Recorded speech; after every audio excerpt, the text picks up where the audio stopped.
لم يثبت علينا حالة واحدة أننا قمنا بقتل أسير أو ذبحه أو تفجيره أو تعذيبه. نعم. شوف، أنت قلت أنها لم تثبت عليكم أي جريمة اغتيال لشخص أسير.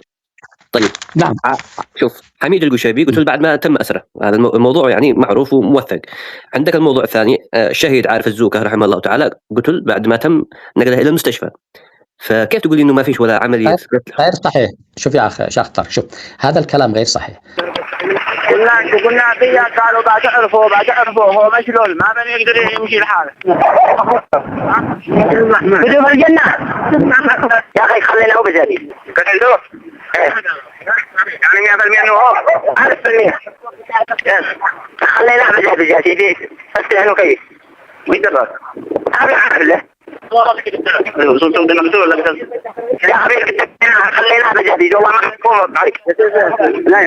بالنسبة للقشيبي هو قتل داخل المعسكر. ايوه انا داير داخل المعسكر، لكن دخل قتله وهو جالس على الكرسي منتظر لهم، ما عادش مقاتل، قد طرح معنا ماسك العصا. لا شوف يا الله يرضى عليك يا اخ، شوف لا يكونوا يضحكوا علينا مثل هذا الامور. شوف احنا شوف انا كنت اخر مفاوضات في موضوع انا كنت موجود فيها، مجرد ان احنا اتفقنا وخرجنا، وكان ذاك اليوم رمضان، خرجنا قبل الفطور. بعد الاتفاق انا وصلت للبيت الا ويعلن القشيبي انه لن يتنازل عن شرفه العسكري وانه سيقاتل حتى النهايه، وفي الفعل قاتل حتى النهايه. يعني طيب يعني هذا هي يعني انه يودف بالمعسكر لان قد كان محاصر ويقتلوا الكثير من الجنود لانه رفض الاتفاق، يعني اخل بالاتفاق، وبعدها لما يرجع ويستسلم. يعني هذه هي اهانه في حقه. طب الاسير من هو الاسير يا الله يرضى عليك يا اخ طارق؟ شوف احنا لازم ايش، انا يقول لك حاله ثابته، يقول لك ثبتت. يعني شوف هم كانوا ينشروا مقاطع فيديو يتفاخرون فيها بقتل اسرانا يدفنوهم احياء، يعني هذا احنا لم تثبت علينا. ومع ذلك احنا بنقول انه قد تحصل اخطاء من انصار الله وقد حصلت، بنقول انه ما في شيء. من الحقائق من السؤال يا اخي محمد الخير، انت قلت لنا في بدايه النقاش انه الحوار مفتوح، يعني ما هو سؤال. نعم. طيب شوف انا يعني هذه المعلومه انا متاكد منها. بالنسبه للعارف الزوكه الله يرحمه ويتوب عليه، اتصل الرئيس الصماد رحمه الله على ياسر اخوي وكلمه، قال لك صاحبك بخير بس في صوب طارف وهو في المستشفى، يعني صوبه كان في يده. بعد ذلك تم اغتياله، يعني قتل داخل المستشفى. انت بتقول ما قد حصل شيء اي حاله اي حاله. الله يرضى عليك. طيب يا الله يرضى عليك تمام.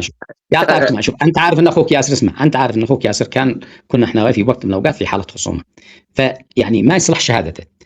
ومع ذلك انا قالها قبل ما الله يرضى عليك يا اخ طارق الله يرضى عليك. شوف انا هذا اكلمك عن مقاطع فيديو خصومنا كانوا ينشروها وهم بيقتلوا وهم بيذبحوا وهم بيسلخوا جلد، يعني قاموا يسلخوا، علقوا واحد وقاموا يسلخوا جلده. يتكلم لك عن حقائق يعني مثبته. هذه جرائم وانت دعنا شوف انا الدليل. شوف انا يا اخ طارق الله يرضى عليك اسالك بالله، انت المؤمن اسالك يا طارق الله يرضى عليك. لحظه دقيقه شوف انا ياسر خوي قد توفى الله يرحمه، علي عبد الله صالح قد توفى الله يرحمه، عارف الزوكه قد توفى الله يرحمه، وانت بالنسبه لي شخص مصدق. اسالك بالله، هل قتل عارف الزوكه في المكان الذي تمت فيه العمليه الاغتيال او قتل بعد ما تم نقله المستشفى؟ واسالك بالله وجاوب هذا السؤال انت. طيب يا اخ طارق شوف انا لما اكون موجود اكيد عندك معلومات. شوف انا اؤكد لك انه بالنسبه لنا التوجيهات عند كل الافراد بعدم قتل الاسير. انا اشهد الله على هذا الشيء، أنا شاهدت، لكن أنا كنت موجود في هذيك المكان ما كنتش موجود. ولذلك يا أخ طارق شوف مثل هذه الأشياء أنا أتكلم عن، يعني أنت الحين شوف لازم تتيح لي بعد الوقت، أنا أتكلم عن مقاطع وكانوا يتفاخروا بها، يعني المشكلة كانوا ينشروها ويتفاخروا. طب يا شيخ محمد الحزمي شوف يا شيخ محمد الحزمي، هو قال لم يقتلوا أسيرا قط. هل قتل بالنسبة بوجهة نظرك هل هم قتلوا حميد القشيبي الله يرحمه ويتوب عليه وهو أسير، أو وأيضا عارف الزوكة بوجهة نظرك أو لا؟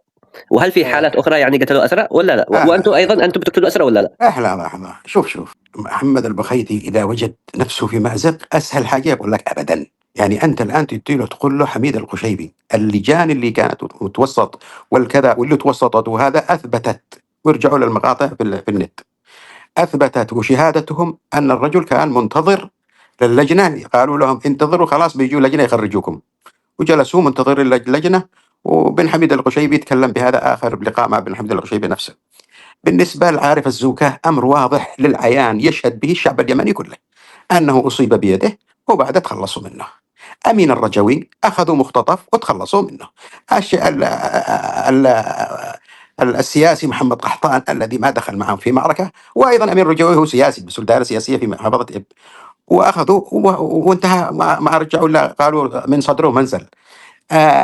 هؤلاء يقول لك وما عذبنا أحد. يعني أظن الأخ إن شاء الله يكون موجود الشيخ جمال المعمري يطلع مشلول من التعذيب. ابني جلس سنة 8 شهور إلى الآن يعاني من الحالة النفسية التي تخيلوا، وأيضا يعني مريض يعني إلى الآن نتيجة للتعذيب 1 سنة و8 أشهر في زنزانة انفرادية.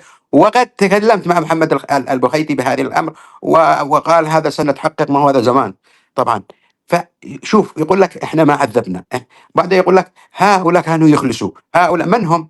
قل اشير من اللي هذا وديه اثبات ان يعني الجيش الوطني. الذي فهمته منك انك تتهمهم انهم قتلوا اسرى فعلا وعلى راسهم عارف الزوكا وحميد القشيبي، صح ولا لا؟ يا اخي مش اتهام، هذه حقائق قد الناس فاهمين الشعب كله. ايش اتهاموا؟ كويس، اذا رد عليه يا اخ محمد البخيري. لحظه بس كمل. كمل. انا رديت على سؤالك. طيب شوف يا اخ طارق، انا رديت على سؤالك يا اخ طارق الان في حقيقه الدقائق. انا الان في حقيقه دقائق باقي دقائق حقها يا اخ محمد البخيري، خلاص تفضل. انا في حقي دقائق، ما لك. ايوه تفضل. النقطة الثانية أرجع إلى ما طرحه وما كانه مصر على مسألة الولاية، إن الولاية هذه خاصة بهم. يا أخي إذا هي بخاصة بك إحنا ما بننازعكش، زي ما قلت لك اعمل لك اللي تشتيه، ما حد بيراجعك. أنت الآن تفرض الولاية على الناس، أنت تقول من لم يؤمن بالولاية فهو كافر. يحيى الحوثي صرح لنا بهذا الكلام أن الذين تولوا الخلافة بعد رسول الله هم طغاة. اتخيل إذا كان الصحابة هم طغاة، إحنا إيش بنكون؟ يعني محمد عبد العظيم الحوثي يقول من لم يؤمن بالولاية فهو كافر. أتدري ما معنى التكفير يا محمد؟ أي أنت مستباح الدم ومستباح المال ومستباح كل شيء.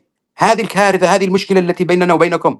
أما لو أنكم حكمتم وقلتم الشعب هو الذي يحكم، أنت الآن لما تجي تقول لي يا محمد البخيتي هذه الثورة دائما تقوم بها الشعوب الغالبة وليس الأقليات. الأقليات دائما تقود عصابة مسلحة دائما. أنتم كم نسبتكم يا محمد البخيتي؟ كم معاكم عضوين أو عضو واحد في مجلس النواب وعادوا لا بس ركز معي يا سعادة المحافظ. يعني سبب العدوان على اليمن يا أخ طارق، شوف هذا هم قضية احنا بندخل فيها ولكن النائب محمد الحزمي يعني قال ليست اتهام بل حقائق، انكم قتلتم عارف الزوكا وهو اسير وقتلتم حميد القشيبي وهو اسير. ايش ردك عليها؟ بيقول لك حقائق ليست اتهامات. ما نقدرش نتجاهل هذه القضايا الوطنيه الكبيره، يعني هذه وين عاد قفاها؟ انت يعني اتهمتهم في موضوع طيب شوف ما قبل شهاده اخوك، هذا تقول له اخي اتصل بالصمام وكذا وهو أنا لما قال لي شوف، لما انا قلت انا اكدت قلت هذا الشيء غير صحيح، انا ما قلت ليش ادي دليل، وذا الحين يعني ياتي الدليل، لكن انا قد نفيت هذا واكدت عليها لانه هذا ليست من اخلاقنا. وانا تحدثت شوف يا اخ طارق، المفترض احنا الان انا قلت كلامي كان دقيق، لم تثبت